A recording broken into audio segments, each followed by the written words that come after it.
Hello, hello. Welcome back. Today we're talking about the very basics of finance and money. So I'll walk you exactly through the exact steps of you getting a paycheck of $700 a week. We're going to go through that and just some little steps of getting in control of finances from the start. So I got this little story time video, but it's not really. It's very much teaching video, but it'll be fun on this topic because my dad was trying to help one of his employees get in charge of their money, and he was just surprised at how little people actually know about how to handle their finances. And I didn't realize that people, don't know that much about it either. So I was like, this is the perfect topic to talk about in case any of you guys are struggling with this. I was really blessed. I had a family who is, learned about it and knows how to manage it. So, of course, I got taught also. But I know there's families who are good at it and they never teach their kids. Or there's families that just aren't good at it at all and also don't teach their kids. And those habits just keep getting passed on. So let's stop the generational curse or whatever that is for a lot of us, and let's start something new. So let's go back to the beginning. So this guy that is working for Dad, he's 29 or 31, early 30s, and really great attitude, hard worker, wants to do things right. But you almost feel bad for him because he just has never been taught how, if you know what I mean.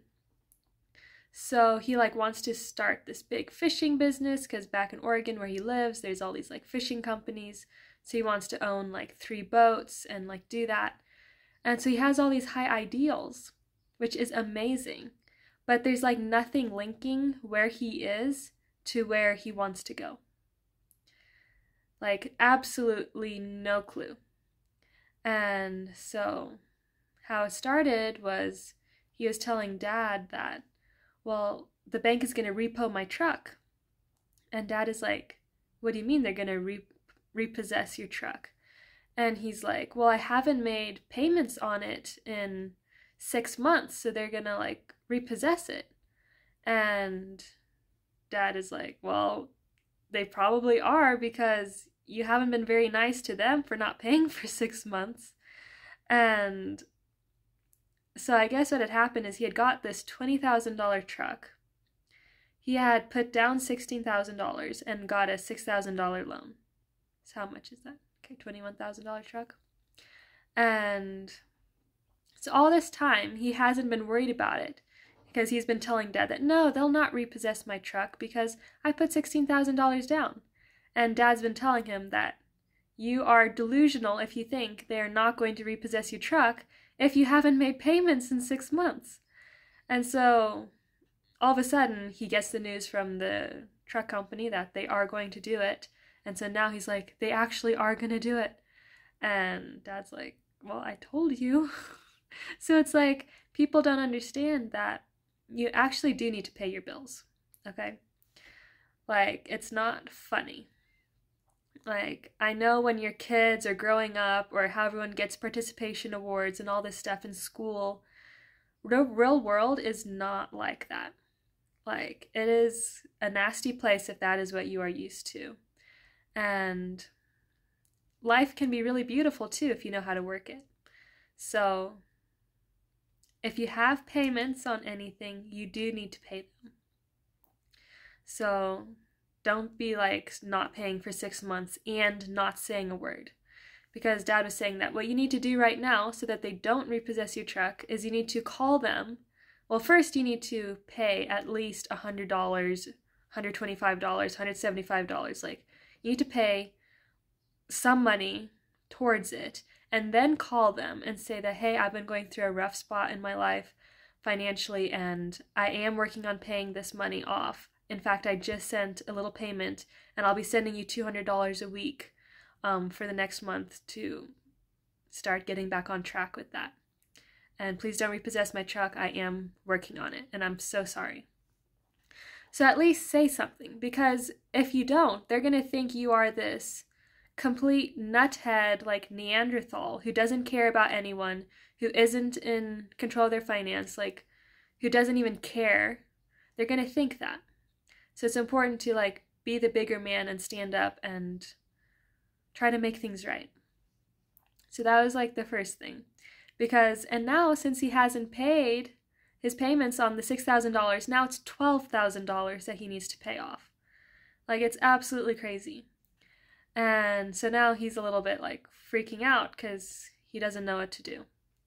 And so also he's in this like rehab facility thing where you only have to pay like $200 a month. And you're like with all these other guys in like this house for like rehab. It's like when you get a DUI and then they put you in rehab type thing. So that's going on. And so Dad was asking, okay, so we need to like start from scratch because you need to know how to like pay this off and stuff. So Dad's like, okay, so how much debt do you have? And he's like, I don't know. And he's like, what do you mean you don't know? Like, how much debt do you have? What bills have you not paid? Like, where are your bills and stuff? And he's like, I don't know. I don't keep track of it. So that's another big mistake. You need to keep track of the bills. So when you get a bill that comes in, put it in a special place, and then sit down that day, or if you do it once a week, pay it, file it. I have another video on finances that you can see all about how to do that with. And actually do that, because you can get in a lot of trouble for evading stuff like that.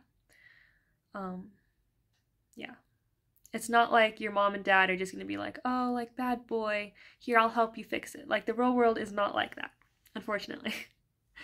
And, okay, so that was one point. So know how much debt, like, actually, like, it's no fun, I know. But go through and write down all your debts, and then get all your bills, and start paying the smallest ones first, and work your way up. That's helps create the snowball effect.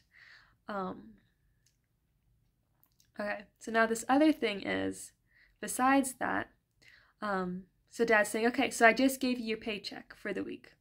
How much is in there? And he's like, I don't know.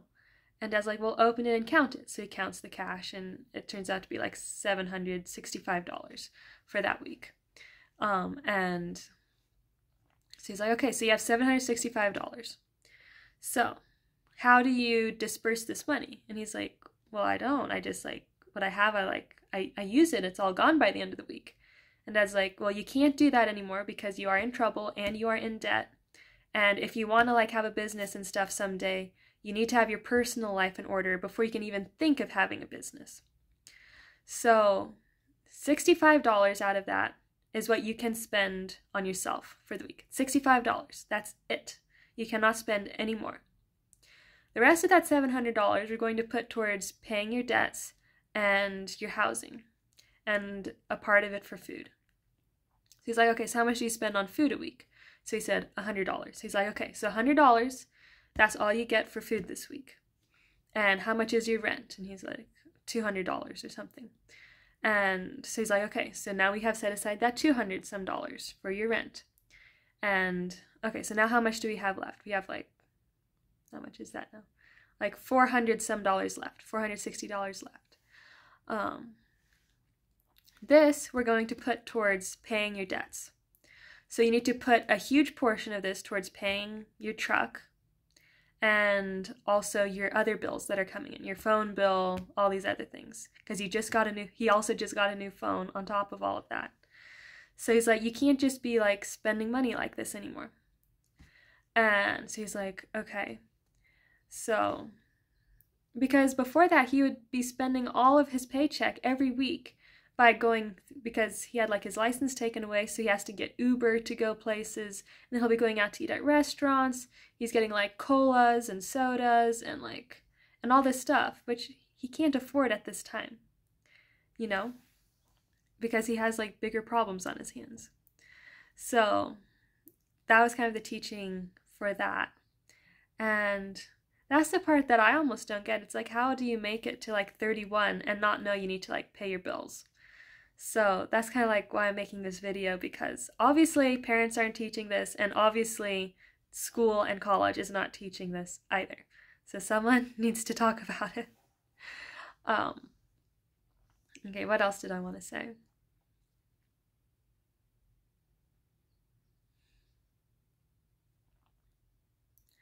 Yeah, so dad kind of like explained it out, and oh, and then he's like, you also need to see opportunities. So that's the difference between someone who is wealthy and someone who stays like from paycheck to paycheck.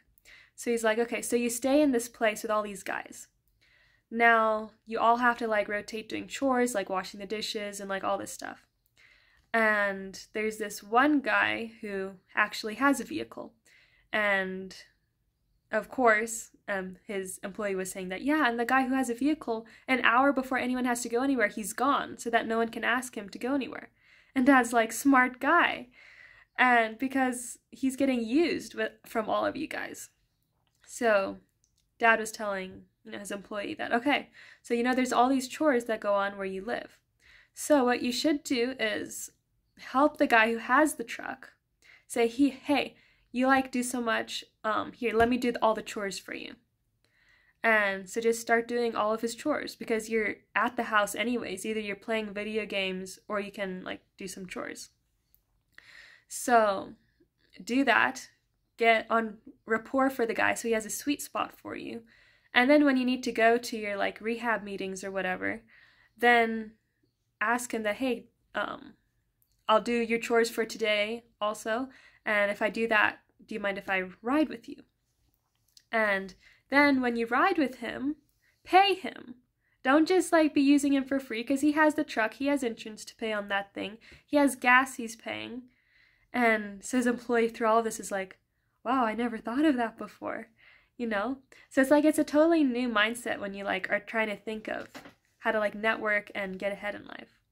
And it's all in good ways. It's helping both parties. So he told him that, and then he said, keep your eyes open for like opportunities. Like all the guys over there, they all like drink sodas and stuff, right? Well, this morning you just helped me take a whole trailer load of stuff to the salvage, and we just got paid for all of that, right? He's like, yeah. So collect all of the guys' aluminum cans and stuff, and you can make some money by taking that to the salvage. And now that was just a small idea. You actually probably will only make $2 on like aluminum cans. But it's like you have to start seeing the opportunities. Or he's also where he's from in Oregon. He's part of like the Indian tribe. So they get free tags. And like for shooting animals, because they're Indians, so the government gives them like free tags to get as many animals as they want. Whereas the rest of us, we have to like pay or get drawn. So Dad was saying that I'm sure you could like do some like guided stuff for that, for other people who would love to hunt, sell them your tag, one of your many, many, many tags, and take them out and make like $300 a day. Like that would be like extremely good money, compared to making minimum wage or something. So it's like, just start seeing all of these opportunities instead of just giving the tags away or just taking them for granted and not doing anything about it at all. So I want to like challenge you guys, like in your life, what are some opportunities you see? Like just start selling your stuff, and then start selling your family stuff that they don't want or is too much, and your grandparents and your friends, and then other people's things. You can use Facebook Marketplace. I do that. You can sell everything from like cabinets to vehicles and make money that way. And yeah, there's lots of opportunities out there, and I just want to encourage you guys, because you've got this, and life can always get better. Like what your life has been does not have to be what your life for the rest of your life, You have the power to change it. So I hope that helped you guys, and I'll see you in the next one. Bye.